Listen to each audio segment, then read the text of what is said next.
সঘনাই সলনি হৈছে বিৰোধী মিত্ৰতাৰ আসন বুজাবুজিৰ অংক। আকুৰগুজ হৈ আছে অখিল গৌৰৱ।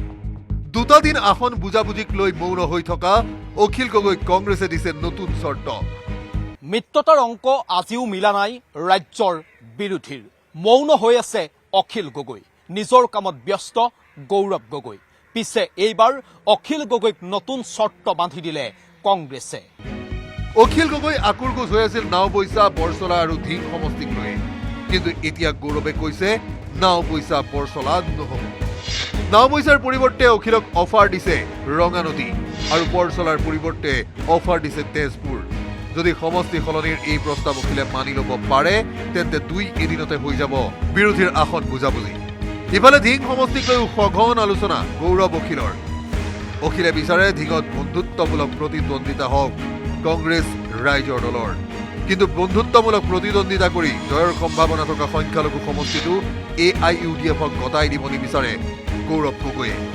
যাৰ ফলত গৌৰৱ গগৈয়ে অখিলক বাৰে বাৰে বুজনি দিছে ধিঙত বন্ধুত্বমূলক প্ৰতিদ্বন্দ্বিতাৰ সিদ্ধান্ত প্ৰত্যাহাৰ কৰিবলৈ।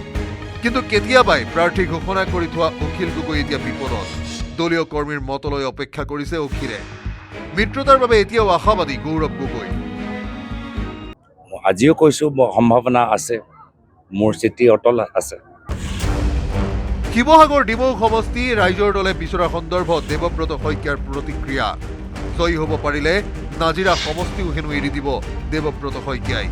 এক প্ৰকাৰ ৰাইজৰ দলক কটাক্ষ কৰি মন্তব্য দেৱব্ৰত শইকীয়াৰ। অকমান অসুবিধা চোৱক, আমি যদি গোটেইখিনি দিয়ে দিওঁ তাতকে মই মোৰটোকে দিছো, যিজনে জিকিব বিজেপিক হৰুৱাব পাৰিব, মোৰ চিটটো লৈ লওক, বাকী বিশেষ মন্তব্য নিদিওঁ আজি। ইফালে কংগ্ৰেছৰ প্ৰাক্তন সাংসদ আব্দুল খালেকে বুজাই দিলে অখিল গগৈৰ বাবেই যে বিৰোধী ঐক্যত গণ্ডগোল লাগি আছে। খালেকৰ স্পষ্ট কথা, বিৰোধীৰ মাজত বন্ধুত্বমূলক প্ৰতিদ্বন্দ্বিতা হ'ব নালাগে, কিন্তু যদি হয় তেন্তে শিৱসাগৰতো হ'ব লাগিব। মই ব্যক্তিগতভাৱে ভাবোঁ যে কোনো বন্ধুত্বমূলক প্ৰতিদ্বন্দ্বিতা হ'ব নালাগে, 1-to-1 ফাইট হ'ব লাগে। এটা দলে কৈ আছে ক'ৰবাত ক'ৰবাত বন্ধুত্বমূলক প্ৰতিদ্বন্দ্বিতা, মই কৈছিলোঁ বন্ধুত্বমূলক প্ৰতিদ্বন্দ্বিতা হ'লে শিৱসাগৰতো হ'ব। মই বন্ধুত্বমূলক প্ৰতিদ্বন্দ্বিতাৰ বিপক্ষে। এতিয়া অসমৰ ৰাইজেও অপেক্ষা কৰিছে বিৰোধীৰ এই নিমিলা অংকৰ উত্তৰ ওলোৱালৈ। পিছে উত্তৰ ওলাবলৈ আৰু কিমান দিন লাগে তাৰহে নিশ্চয়তা নাই। শিৱসাগৰৰ পৰা প্ৰদীপ গগৈৰ সহযোগত কেমেৰাত অঞ্জন ডেকাৰ সৈতে বিক্ৰম বৰা আৰু বলেম ভট্টাচাৰ্যৰ report, news 18 Assam north east. আপুনি বিচৰা বাতৰি পাব কেৱল নিউজ 18 এপত। নিউজ 18 এপ ডাউনলোড কৰিবলৈ স্কেন কৰক এই QR কোড। গুগল প্লে ষ্টৰতো পাব এই নিউজ 18 এপ।